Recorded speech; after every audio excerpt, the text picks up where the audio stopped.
Do you leave a trail of open cabinets in your wake?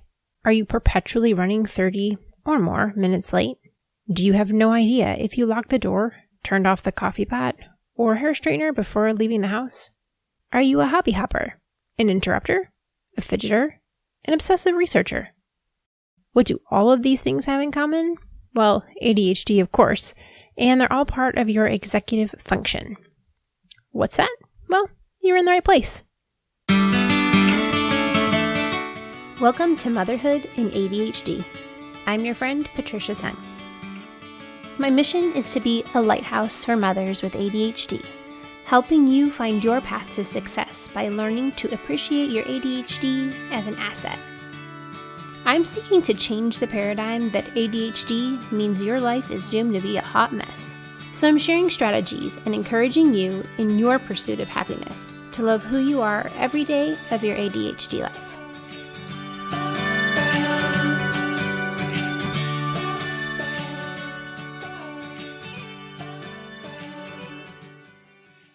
Hey there, Successful Mama. It's your friend, Patricia Sung. When I explain ADHD to people, I cannot explain it without talking about executive function. Obviously, there is the neuroscience piece, which explains why our brains are structurally different, but that's not today's topic, so I will stay on track. The executive system involves your prefrontal cortex, your basal ganglia, and thalamus, and ADHD brains have impaired activity in 4 functional regions of the brain. Frontal cortex, ding, ding, ding. The limbic system, the basal ganglia, ding, ding, ding. And the reticular activating system. So you can see they are quite connected. Executive function is the how. How does ADHD show up in adults? It's in their executive function. The University of California, San Francisco equates your executive functioning to the CEO of our brains. It, quote, monitors all of the different departments so that the company can move forward as efficiently and effectively as possible. How we organize our lives, how we plan, and how we then execute those plans is largely guided by our executive system, end quote. Notice the words efficiently and effectively as possible. ADHD's hallmark is inefficiency and ineffectiveness. Am I right? We struggle with not only the organizing, but the planning and then executing the plan. On CHADD's website, they explain it as, quote, executive function refers to brain functions that activate, organize, integrate, and manage other functions. It enables individuals to account for short and long-term consequences of their actions and to plan for those results. It also allows individuals to make real-time evaluations of their actions and make necessary adjustments if those actions are not achieving the desired result, end quote. What are we also not good at? Changing our actions based on future consequences. We struggle to evaluate mid-action, which means we struggle to adjust. Can I get an amen? Now, just because the function is inefficient or effective, that does not mean it has to stay in the same place in the same way forever.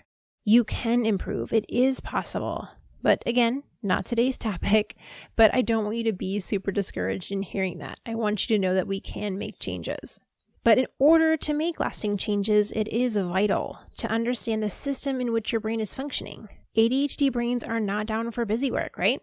If we understand the why, then we're far more likely to get in there and do the hard work. So how are executive functions grouped or described or determined? Well, depends on who you ask. I've seen them divided into groups of 4, 5, 6, 7. It just depends on the scientist or the doctor that is talking about it and what their end goal is. I really like Dr. Thomas Brown's 6 clusters. I like the way that Dr. Russell Barkley divides them and he puts them into 4. Executive function is all linked together. It's like this crazy Venn diagram with so much overlap. It's complicated. The human brain is complicated. So there's not a cut and dry determination on how to describe all the ways that your brain is leading the rest of you forward. But too much info is overwhelming. So I'm going to break it down into tiny pieces. You know, I love baby steps. So I've divided the executive functions into these areas, and we'll dive deep into each one. working memory, planning and organizing, focus, task initiation, prioritizing, flexibility, emotional regulation, and self-monitoring. And we'll talk about each section individually. And I want to discuss what each one means. What's the definition? What does that cover? And then put it in a simplified way so it's easy to remember. We'll talk about how does that show up in an adult with ADHD. I'll explain where I see it in my life. And I also want to look at how other people might interpret that negatively. Now, I know you already know because you've heard these negative messages over and over again in your life, but I want to discuss them here because I want you to start to see the patterns, aligning those commonalities up so that you can see in your life where those struggles seem to be grouped, and then you'll know, where do I want to start with this? What's going to make the most difference for me in my life? And of course, we want to look and see if there are any positive sides of this difference in our brain, and then talk about a couple of ideas on what we can do about it. What have I done about it? What do I find has helped me? Because I always want to offer hope. None of your executive functions are set in stone because we are not static beings. We are alive and we change every day. But it's up to you how and when you change. I encourage a growth mindset. If you haven't listened to episode 47, it is on Angela Duckworth's book called Grit. We talked all about the difference between a growth mindset and a fixed mindset and how it truly is possible to train yourself to move away from the subconscious view that you are who you are and it's stuck that way, and train your brain to see how you can change, because studies have shown it is possible to change. Now, are we going to eliminate every sense of executive dysfunction in our lives? Well, no, we have ADHD. Our brain is structurally different, but we can mitigate some of the struggles that are really frustrating us, and that will make a huge difference in the way that we live every day. Our goal isn't to change who we are. That's not the point. The goal is to make us a better version of ourselves. Now, is that work to improve? Yeah, it's a lot of hard work. Do you have to change these things about yourself? No. If this isn't of value to you, hey, don't worry about it. Keep on trucking with that work and memory. Go for it. But when we talk about all these different areas, you'll see some of them may not really be a huge issue for you, or you've already come up with different ways to get around those things. And then you'll find some of like, whoa, you know what? That's really impacting my relationships, or that's really impacting my career, or that's really impacting my children or my family. And you'll find where it is that you want to make a difference. And I want you to have some starting places on where to start and what to do. This is going to be a great series. I am so excited. I've been pondering this one in the back of my mind for quite some time, and I'm so excited for you to learn more about your brain and your ADHD, and to know that you're not the only person who has put off paying that bill because you actually have to call on the telephone and speak to a real person, and you know you're going to have to sit on hold for a while, and that person may or may not actually be able to help you. Well, all of those things are a combination of our executive functions. Now, as a side note, I do want you to know that I take educating you extremely seriously. I vet my info. I will not feed you garbage. And I am posting all of my references and my sources on my website. So I do encourage you to go over there and take a look at them, because you should always check your sources when consuming any kind of information, whether it be about your ADHD or literally anything. If you're researching something, you need to know that where you're getting your information is valid and true. Unfortunately, there's a lot of crap information out there about, well, lots of things, but ADHD in particular.